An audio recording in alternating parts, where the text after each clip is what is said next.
The forest smelled of rain that morning. Daniel Garrison had set out before sunrise, his boots pressing into the damp earth, camera slung around his neck. Photography was his refuge, a quiet alternative to the relentless pace of his city life. Over the years, he'd learned to read the woods like a patient book. The angle of broken twigs, the hush of birds just before a predator passed. But nothing could have prepared him for what he found that day. It was the stillness that first caught his attention. The air felt suspended, the lively chatter of chickadees gone. He slowed, scanning around. Not far ahead, a large cedar had fallen during the last storm, its roots jutting up like a great wooden crown. And there, in the shadow of its trunk, was something so unexpected he froze mid-step. At first glance, Daniel thought it was a bear cub. The small, fur-covered figure sat curled on a patch of moss, tiny hands, not paws, hugging its knees. Its face, framed by a halo of dark, silky hair, was eerily expressive. Wide amber eyes followed him with the watchfulness of a cornered creature, yet without the raw fear he'd expect. The proportions were wrong for a bear, the limbs too long. His mind scrambled for a label, teetering between disbelief and awe. A memory stirred old campfire tales his grandfather used to tell about the elusive forest dwellers. Bigfoot. Legends Daniel had dismissed as charming folklore. And yet here it was, not a towering behemoth, but something infant-sized, vulnerable, and utterly real. He took a cautious step forward. The small creature flinched, but did not flee. That in itself was strange. A wild-born animal should have bolted. Instead, it regarded him with a mix of hesitation and hope? That was the word that came to Daniel's mind, though he couldn't explain how he knew. Then he saw it, the faint tremor in its arms. The way one ankle bent awkwardly beneath the weight of its body, the infant was hurt. Instinct overrode caution. Daniel knelt at a distance, lowering himself so he'd appear less threatening. His voice, when it came, was soft and steady. "It's okay. I'm not here to harm you." The creature blinked slowly, as though trying to decode his tone. Minutes passed in a silent standoff, but gradually the tension in its posture ebbed. When Daniel extended an open hand, palm upward, the infant leaned forward and sniffed the air. The gesture was painfully human in its curiosity. He rummaged in his pack and offered a piece of an apple. The little one sniffed again, then reached out with long, dexterous fingers to take it.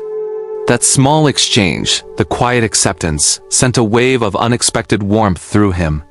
But Daniel knew he was at a crossroads. If there was one infant, there was almost certainly a parent nearby. He looked around, the hair on his neck prickling at the thought of what a full-grown Bigfoot might do if it perceived him as a threat to its young. The forest remained eerily silent. Daniel decided he couldn't simply leave. He noticed the injury was more than a sprain. The ankle bore signs of infection. In his years photographing wildlife, he had heard enough heartbreaking stories of orphan creatures left to fend for themselves. A lone injured infant could mean its family was gone, or that it had been separated during the storm. Gathering his courage, Daniel wrapped his jacket around the small figure and lifted it gently. It weighed less than expected. Under the fur, the infant was thin. The little one emitted a soft, uncertain sound, not quite a whimper, not quite a growl. Daniel walked for hours, heading toward the edge of the forest where his old cabin stood.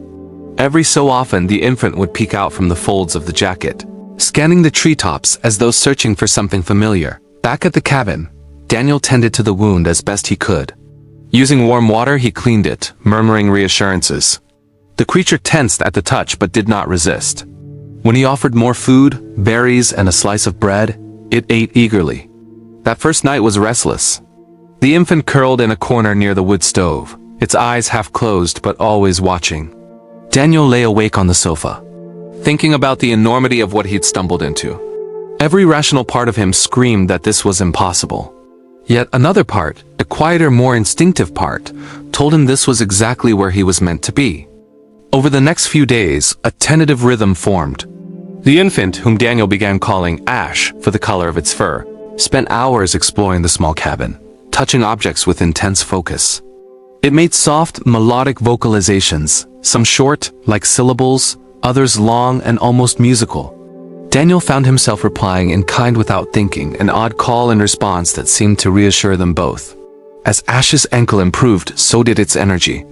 It would peer out the window toward the forest. And Daniel knew the time was coming when they'd have to return. This was not his to keep. This was a life rooted in the wild, and holding on too long would be a kind of theft, however well-intentioned. One misty morning, Ash tugged at Daniel's sleeve and motioned toward the tree line. It was as if the infant had decided the moment had arrived. Packing a small bundle of food, Daniel set out with Ash nestled against his side. They followed no path Daniel recognized, yet Ash led with surprising certainty. After an hour, the forest thickened, the air growing heavier with the scent of cedar and earth. Then the sound came, a deep, resonant hum, unlike any bird or mammal Daniel had heard before. Ash responded immediately, letting out a series of melodic calls. From the shadows between ancient pines, a massive shape emerged. The figure was easily 8 feet tall, covered in dark hair matted with moss and pine needles. Its eyes, the same amber as Ash's, locked on Daniel with an intensity that rooted him to the spot. But it was not rage he saw there. It was recognition. The giant knelt, reaching out one enormous hand. Ash leapt forward into its embrace, clinging to its neck with a relieved cry. The adult's gaze returned to Daniel, and for a heartbeat, the world stood utterly still. Daniel felt an odd current pass between them, gratitude unmistakable, though no word was spoken.